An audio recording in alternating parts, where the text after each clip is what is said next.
Olá, alunos FACIP CPA, mais uma aula de Direito do Trabalho, professor Joeverton, e hoje, sem perder tempo, vamos falar sobre cessação do contrato de trabalho. Meu Deus, o que é isso? Pois bem, hoje traremos nessa videoaula os principais aspectos que geram o fim de uma relação contratual de emprego.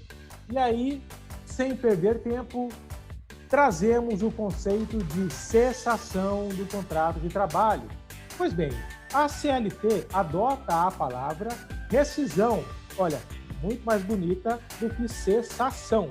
Porém, são sinônimos, né? Ambas englobam qualquer forma de cessação, de fim do contrato de trabalho. No entanto, a doutrina ela faz distinção entre as formas de término do pacto laborativo. Naturalmente, de acordo com a forma como o contrato se encerra, haverão direitos reflexos sobre essa espécie de cessação do contrato de trabalho. Por isso, a cessação do contrato de trabalho pode ser conceituada como o término da relação de emprego.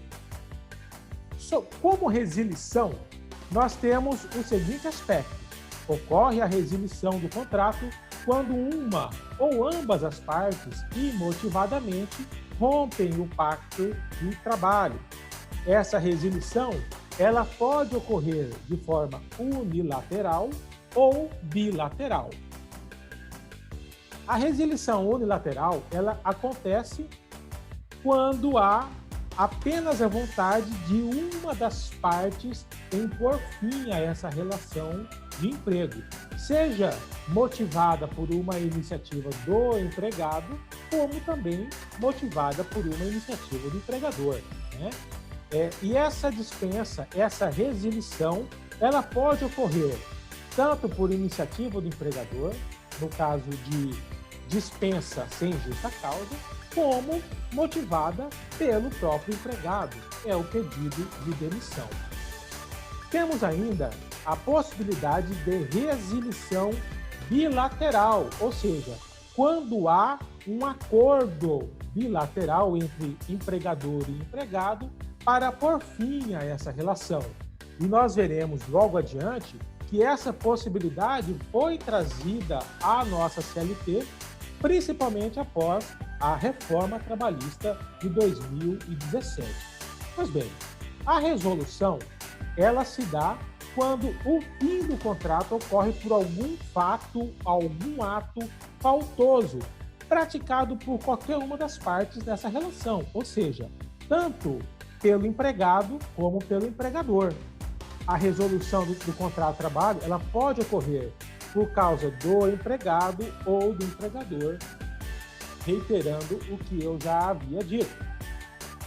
Também implica dizer que a resolução do contrato pelo empregado, ela acontece quando é o próprio empregado quem pratica alguma falta, algum fato que é enquadrado em uma das alíneas do artigo 482 da CLT, que prevê as hipóteses, de forma taxativa, as hipóteses da justa causa do trabalhador.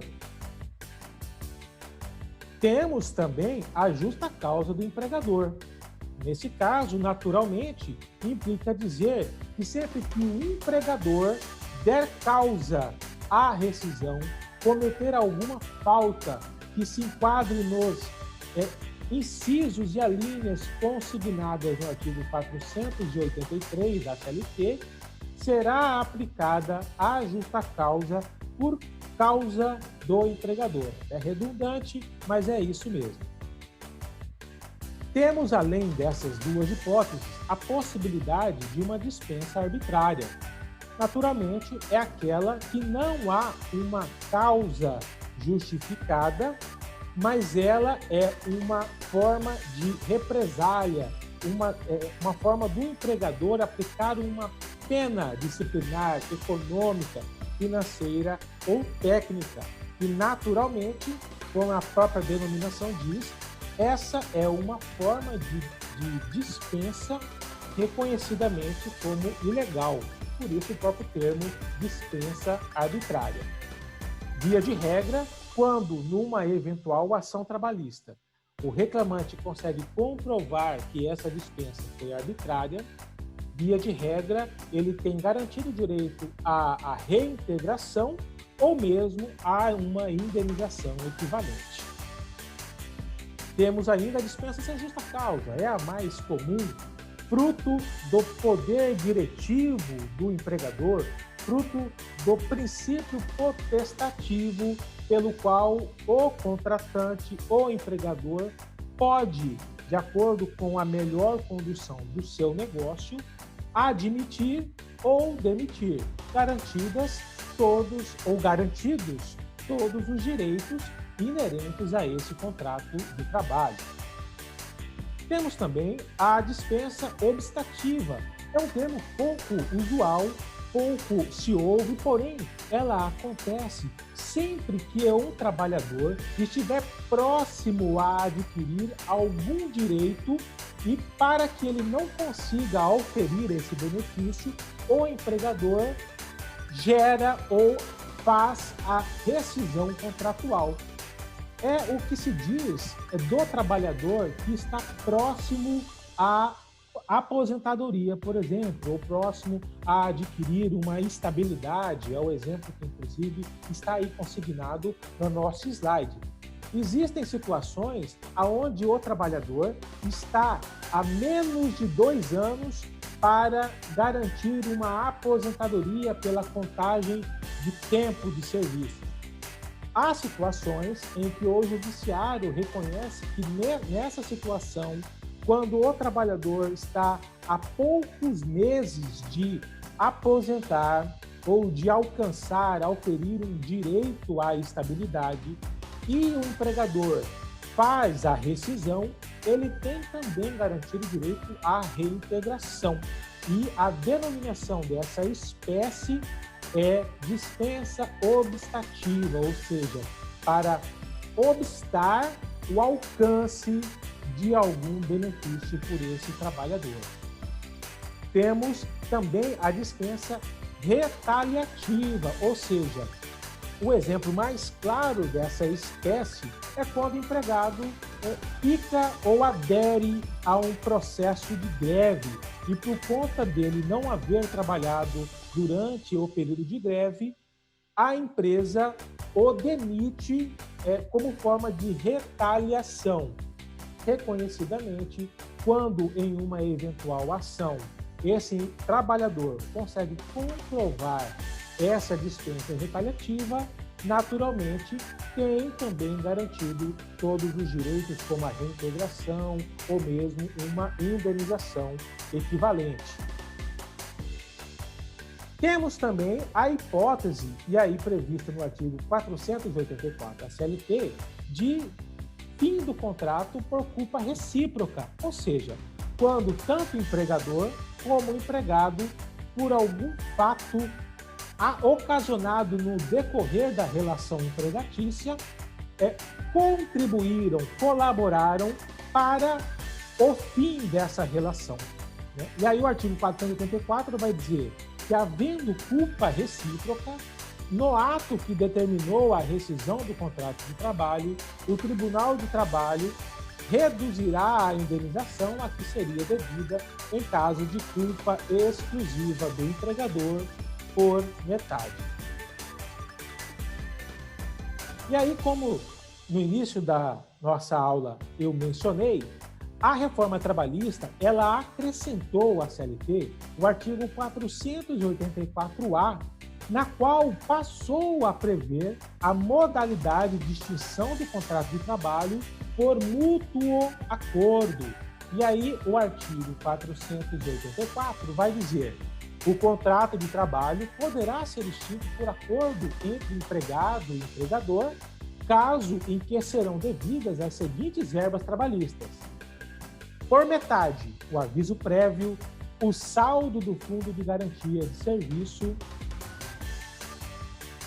e, na integralidade, as demais verbas trabalhistas. E aí ele complementa no parágrafo 1º dizendo: a extinção do contrato prevista no caput deste artigo permite a movimentação da conta vinculada do trabalhador, ou seja, do FGTS, limitada a até 80% do valor do saldo depositado. E, principalmente, a extinção do contrato por mútuo consentimento não autoriza o trabalhador a ingressar no programa do seguro-desemprego.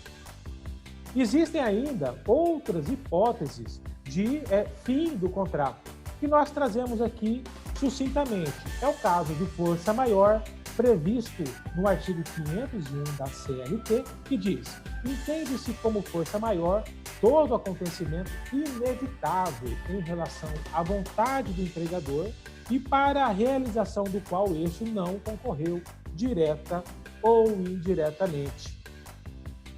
Temos ainda, em relação à força maior, que destacar que esse fato ele precisa ser ocasionado de forma que o empregador não pudesse alterar os rumos desse fim. Ou seja, se o empregador, de alguma forma, ciente de que as coisas poderiam acontecer, de que esse fato que foi denominado como força maior poderia ser evitado por alguma atitude própria desse empregador, nós temos como afastada a hipótese de força maior, é o que está consignado no parágrafo 1º do artigo 501, que diz: a imprevidência do empregador exclui a razão de força maior.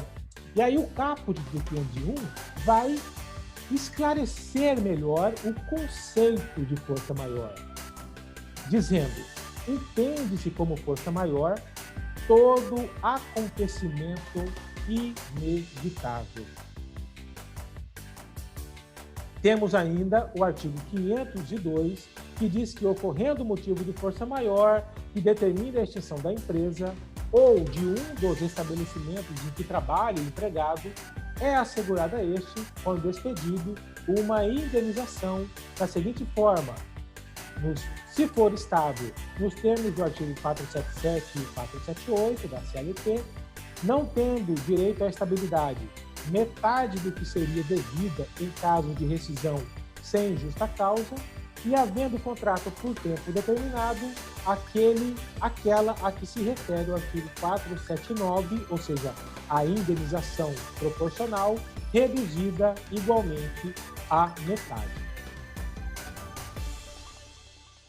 Temos também, como forma de fim do contrato, e aí uma denominação muito atual, principalmente considerando o período de coronavírus em que experimentamos, em que vivemos, que é o factum principis, que é a paralisação temporária ou definitiva do trabalho em razão de ato de autoridade municipal, estadual ou federal, ou pela promulgação de lei ou resolução que impossibilite a continuidade da atividade. Ora, se encaixa perfeitamente na situação que vivenciamos atualmente. E ela está prevista no artigo 486 da CLT, que diz: no caso de paralisação temporária ou definitiva do trabalho, motivada por ato de autoridade municipal, estadual ou federal, ou pela promulgação de lei ou resolução que impossibilite a continuidade da atividade, prevalecerá o pagamento da indenização, que ficará a cargo do governo responsável. Pois bem, nós estamos aí diante de circunstâncias que se enquadram perfeitamente. Naturalmente, vamos ver como as coisas vão se encaminhar e de que forma isso poderá ser ou não aplicado. Dando sequência, temos, diante de uma dispensa sem justa causa, o conceito de que o empregador, quando decide por fim ao vínculo de emprego, sem haver uma razão precípua, um ato praticado pelo empregado que tenha gerado essa rescisão contratual, partindo unicamente de uma decisão administrativa, né? Pode ser uma questão financeira, uma questão operacional, de toda sorte, sendo uma decisão administrativa, nós estamos diante de uma dispensa sem justa causa. E aí, naturalmente, é garantido ao trabalhador todos os direitos, aviso prévio, FGTS, o saque do saldo integral do FGTS, a multa de 40% do FGTS, enfim, todos os direitos inerentes a essa rescisão, que nós não vamos abordar aqui, porque nesse momento vamos apenas conceituar os principais tópicos do assunto. Temos ainda a dispensa por justa causa do empregado. Nós já até mencionamos as hipóteses previstas no artigo 482 da CLT, que é quando o empregador decide por fim ao vínculo em razão do seu poder disciplinar de aplicar uma sanção, e diga-se de passagem, a maior sanção numa relação de emprego, que é aplicar uma justa causa por uma falta praticada pelo empregado. E aí nós veremos que, para que essa justa causa possa ser configurada, tanto a justa causa do empregado como a justa causa do empregador, alguns elementos objetivos precisam ser muito bem observados, eles precisam estar muito bem delimitados nessa situação concreta. Primeiro, precisa haver a tipicidade, ou seja, o fato, a hipótese que gerou essa justa causa precisa estar prevista na lei, seja no artigo 482 ou no artigo 483 da CLT, ou em algum artigo de lei diante das leis esparsas que prevejam, de alguma forma, que esse fato ou que aquele fato é hipótese de justa causa. É preciso, da mesma forma, que esse fato ou que esse ato seja de gravidade tamanha que justifique a justa causa, ou seja, não é qualquer fato que acarreta justa causa.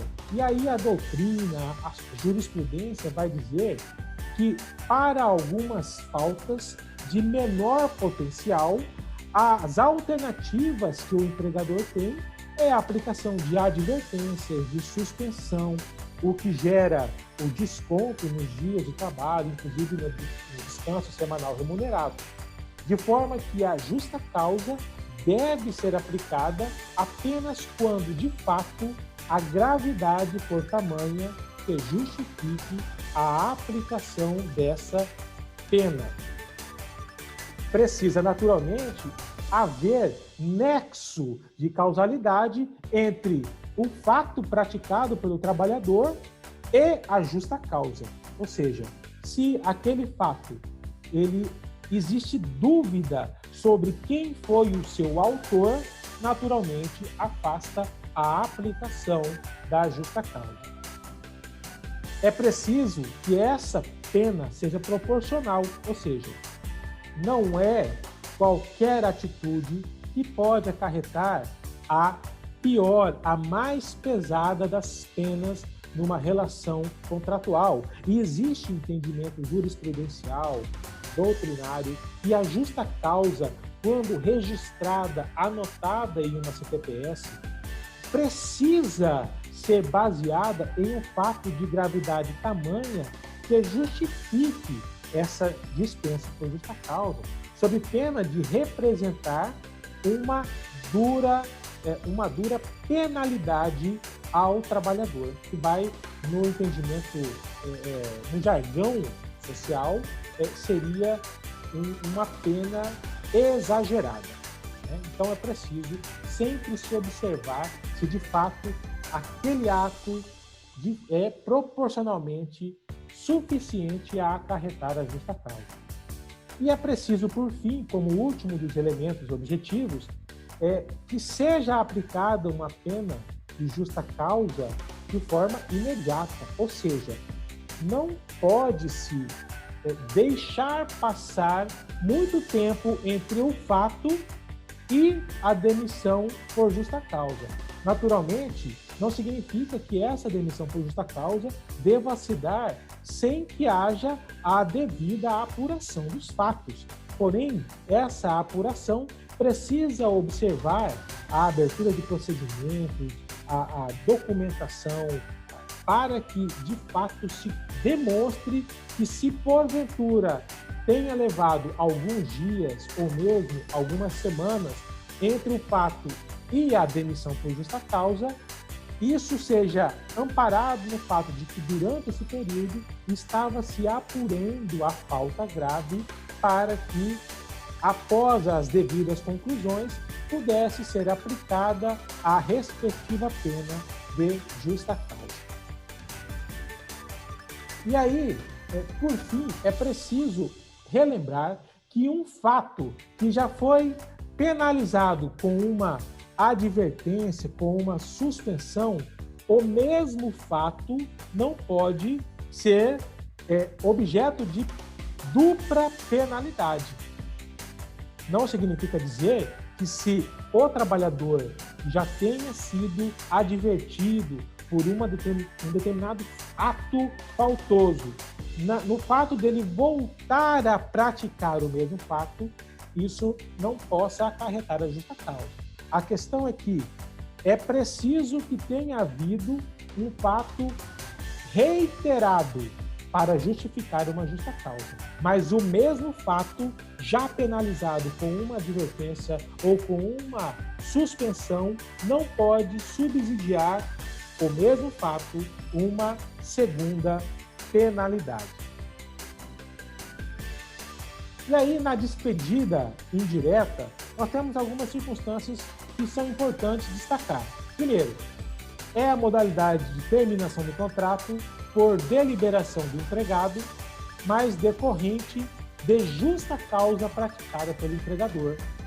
Ela não se confunde com demissão, pois naquela a cessação do vínculo decorre especificamente da falta empregada pelo empregador. E aí, para bem esclarecer esse ponto, a rescisão indireta ela acontece, por exemplo, quando o empregador deixa de recolher com regularidade o FGTS, por exemplo, ou quando a empresa deixa de efetuar os recolhimentos inerentes às verbas previdenciárias daquela relação. Já existe súmulas e jurisprudência que entendem que esses fatos acarretam a rescisão indireta do contrato. E ela não se confunde com a justa causa do empregador, porque na justa causa do empregador, um dos pilares é de que exista uma previsão legal, uma previsão em artigo de lei, dizendo que na prática, na ocorrência de um determinado ato praticado pelo empregador, ato faltoso, isso acarreta a rescisão por justa causa praticada pelo empregador. Na rescisão indireta, não há uma previsão legal, mas há um entendimento doutrinário, sumular, de que determinados atos ou de que determinada situação, embora não prevista taxativamente, positivamente numa lei, ela já está prevista através de entendimento jurisprudencial, entendimento de uma súmula do TST ou do STF. Então, essa é a grande distinção.